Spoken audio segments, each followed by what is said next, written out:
far beyond the orbits of any planet, in a region where sunlight barely reaches and space is a near-perfect vacuum, Voyager 2 continues its silent journey. For years, it has been drifting into the cosmic unknown, just as it was intended to.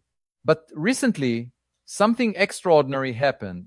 Voyager 2, which had been silently exploring the depths of space, did something no one could have predicted. It changed its orientation not due to an error or malfunction, but with precision that seemed almost intentional. And what followed shook NASA to its core. A transmission, unlike any other it had sent, began pulsing through the void. This wasn't just static, and it wasn't a glitch.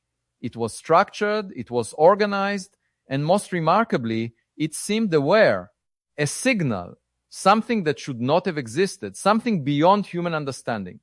This wasn't just data being transmitted back to Earth. It was a response. Something out there was aware of Voyager, and it was sending a message back. Voyager 2 was launched in 1977 with a simple mission to greet the giants of our solar system and then continue its silent journey into the abyss. Unlike its twin, Voyager 1, which followed the more direct path out of the solar system, Voyager 2 took a unique route that allowed it to visit Uranus and Neptune. It became the first spacecraft ever to explore these distant planets. But beyond the scientific data, it gathered pictures, magnetic readings, and more. It carried something profoundly human, a golden record.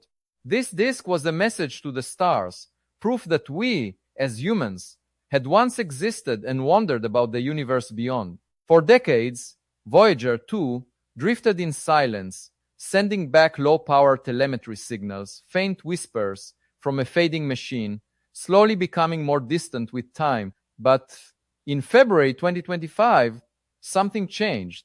Engineers at NASA noticed a tiny anomaly, a slight deviation in signal timing, less than a second, but enough to raise curiosity.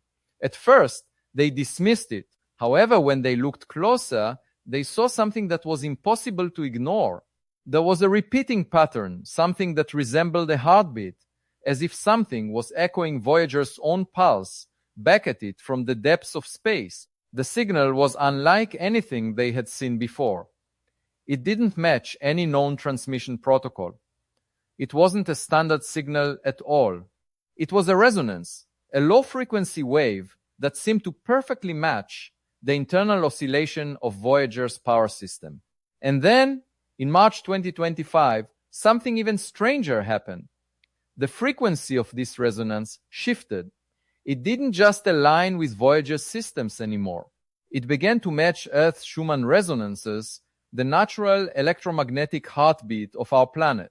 It was as though Voyager was acting as a tuning fork, resonating with something that knew how our planet breathes. At first, the scientists couldn't explain it.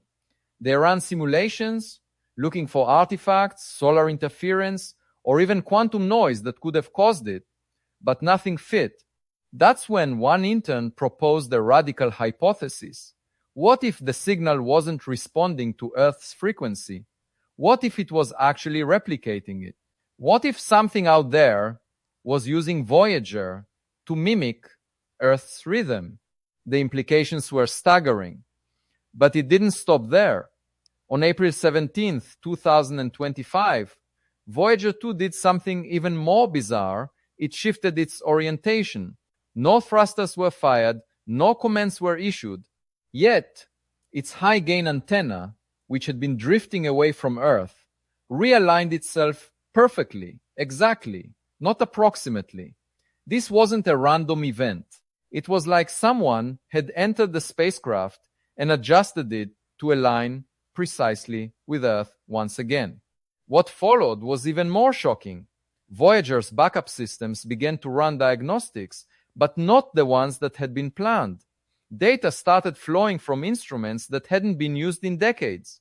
It was as though Voyager had been reawakened, like someone had turned the lights back on in a house that had long been abandoned. Voyager began transmitting compressed data packets, coded messages, not raw telemetry, but encrypted data with checksum patterns that didn't match anything in NASA's system. Each packet ended with the same strange digital signature: 3 nested spirals, a design that looked like a fingerprint. It wasn't just data, it was a pattern. And that's when the whispers started about contact. But contact with whom? The situation escalated quickly. By May 3rd, 2025, Voyager 2's signal suddenly went dark for 11 seconds. No telemetry, no data, no communication, total silence. For anyone involved in the mission, this was unthinkable. But then, just as suddenly, the signal returned.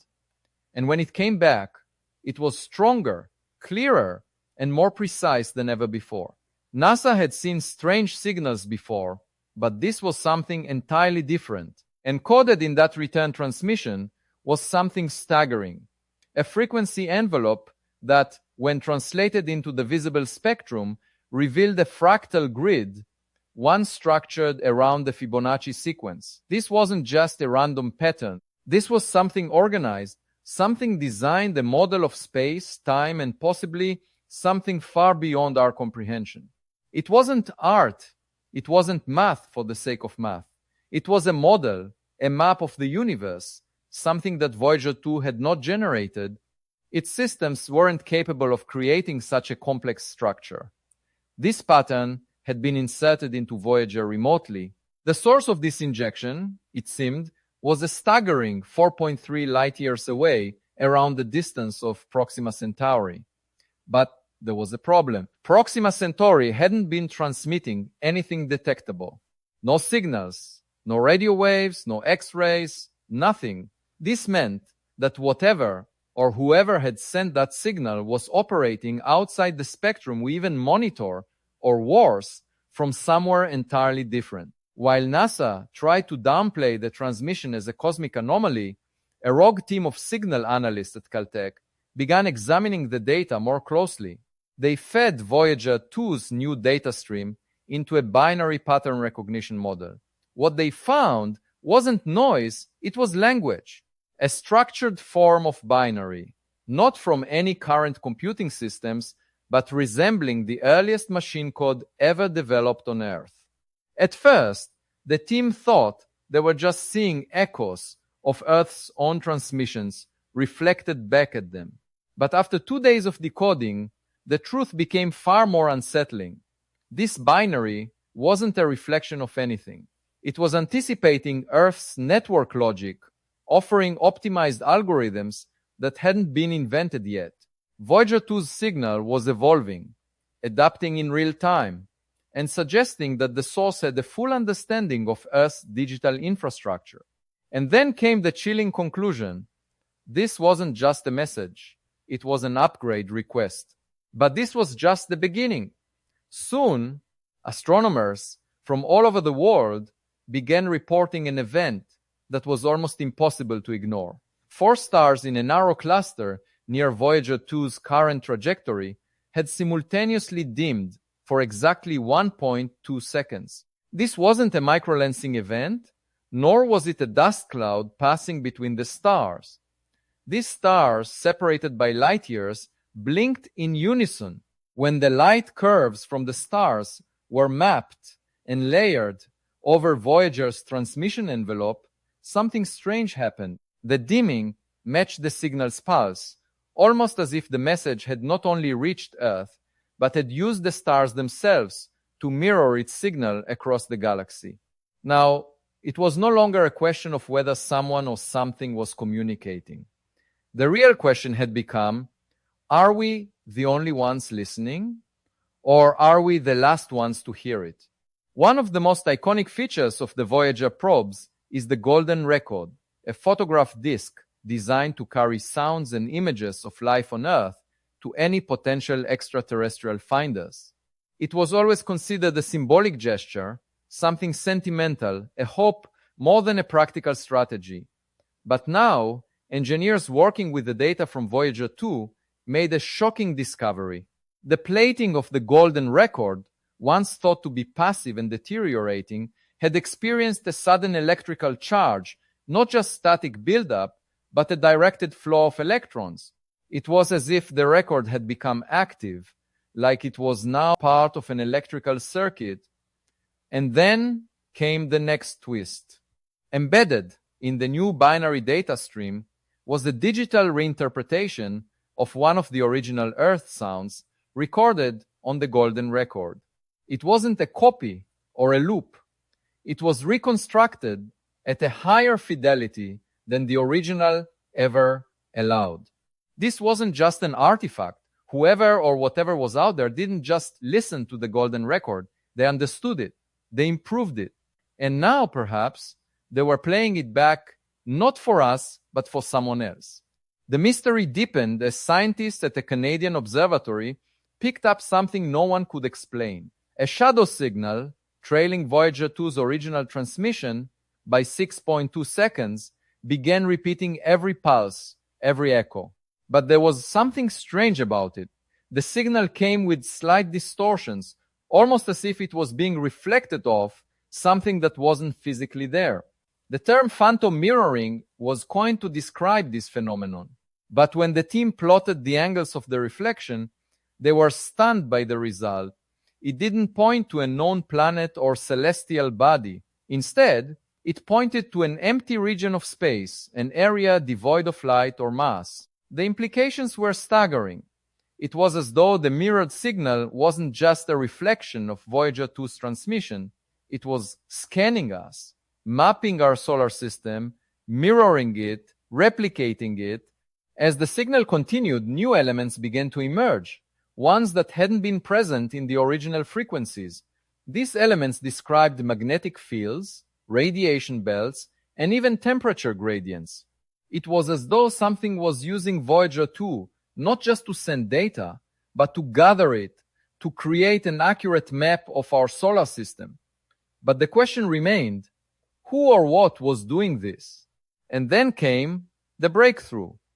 A team from Chile and Germany, coordinating with research stations in Antarctica, made an astonishing discovery. They used neutrino detectors buried deep beneath the Antarctic ice to investigate the region where Voyager 2 had last aligned its instruments. What they found was unlike anything they expected. A persistent neutrino stream was pulsing upward from beneath the Earth's surface, perfectly synchronized with Voyager 2's most recent emissions. This shouldn't have been possible. Neutrinos don't bounce, they don't reflect, and they certainly don't pulse in harmony with deep space signals. But when the pulse patterns were mapped, they revealed something even more chilling, a 3D coordinate grid pointing to an underground location beneath Wills Land, one of the least explored regions on Earth. A connection was forming, one that looped Voyager 2 into interstellar space, an artificial object in the Oort cloud, electromagnetic effects on human memory, and now something beneath our feet, pulsing in rhythm with the stars. The pattern was identical to the triple spiral that Voyager had sent weeks earlier. This wasn't a coincidence. It wasn't just a signal or an anomaly. It was a countdown. But to what end? In early July 2025, Voyager 2 emitted another series of pulses. This time, they coincided with several global network anomalies. These weren't simple data spikes or network lags. These were breaches 3 military-grade encryption systems, one American, one Israeli, and one private European aerospace protocol. All experienced simultaneous failures. What linked these breaches? All three had once used communication satellites that had briefly relayed telemetry from Voyager during its final Earth-aligned window years ago. The systems had been disconnected from the probe for over a decade. Yet now, encrypted files that had been stored offline were accessed, duplicated, and overwritten with fragments of the same spiral pattern code. It was clear now that Voyager's signal wasn't just transmitting data. It was recursive, reaching back into systems long thought secure, using old handshakes, archive protocols, and obsolete logic gates. It wasn't just sending a message, it was planting something. But the real question now was, why? What was Voyager's transmission really doing? Was it trying to communicate with us? Or was it hijacking our systems for something far more complex. As Voyager's frequency continued modulating, teams at MIT and Tokyo University began experimenting with the raw signal, trying to translate it into something more understandable. What started as white noise eventually produced wave harmonics that displayed patterns eerily similar to biological neural rhythms, those seen in the firing of synapses in the brain. But more strangely, the signal wasn't constant. It adapted. When played into a closed-loop audio system, it began mimicking the frequency environment of the room, almost like it was listening, responding, and integrating with its surroundings. This wasn't just data. Voyager's signal was behaving like an organism, a living algorithm capable of shifting, mimicking, and integrating its environment to maintain structure. It was almost as if Voyager had brought back something that could think, something alive, evolving, and interacting with the world in ways no one had ever imagined. The implications were mind-boggling. Could Voyager's signal be the key to unlocking a new form of intelligence? Was it a message, or was it something far more dangerous? As the investigation into Voyager 2's mysterious signals continued, an unsettling discovery came from an unlikely source. Researchers had been analyzing data from the ALMA array in Chile, one of the most advanced radio telescope networks in the world. During a routine observation of Voyager 2's corridor, the array went offline for exactly 38 seconds. This wasn't a technical failure. It was as if the entire array had ceased to exist from the network's point of view. When the system rebooted, the logs were wiped clean and the data drives were corrupted. But one fragment remained a 2.7-second long audio recording from one of the dish microphones. When played back, the audio was not just random cosmic radiation or a spacecraft ping, it was a voices, to be precise. Dozens of layers, male, female, childlike, harmonic, all screaming in unison. The voices were perfectly synchronized with Voyager's transmission. NASA classified the file, but insiders leaked a quote from one of the analysts who heard it. "That wasn't a recording, that was a response. We knocked, and something knocked back."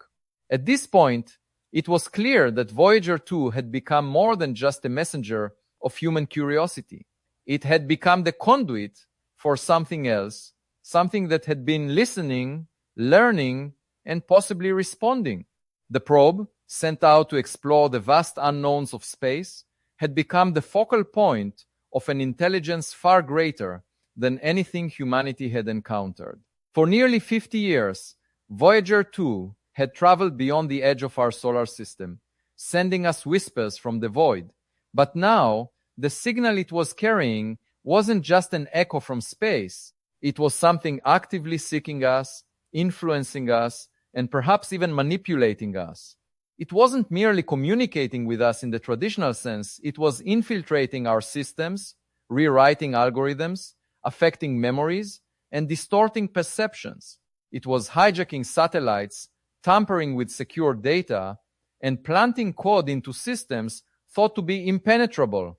And what if this wasn't just a random occurrence?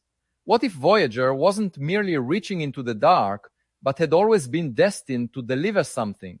A message from somewhere far beyond our comprehension, something seated in the stars, waiting for us to be advanced enough to understand it, or perhaps arrogant enough to ignore it. Maybe Voyager didn't find something, it was always meant to bring something back. Now that we've decoded the spirals, realigned the signals, and heard the screams from across the coldest voids of space, the truth may be more disturbing than we ever imagined.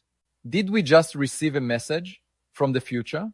Or did we activate something that was never meant to wake up? The final question is no longer whether we're alone in the universe. It's whether we were ever supposed to be the ones to discover the truth. And now, as Voyager 2 continues to send its enigmatic signals back to Earth, one thing is certain. What it has brought back is no longer just out there. It's already here, in our systems, in our minds, and perhaps even in our very future. The mystery of Voyager 2 is far from over. Its journey into the unknown has only just begun, and the implications of its transmissions could change everything we know about intelligence, space, and our place in the universe.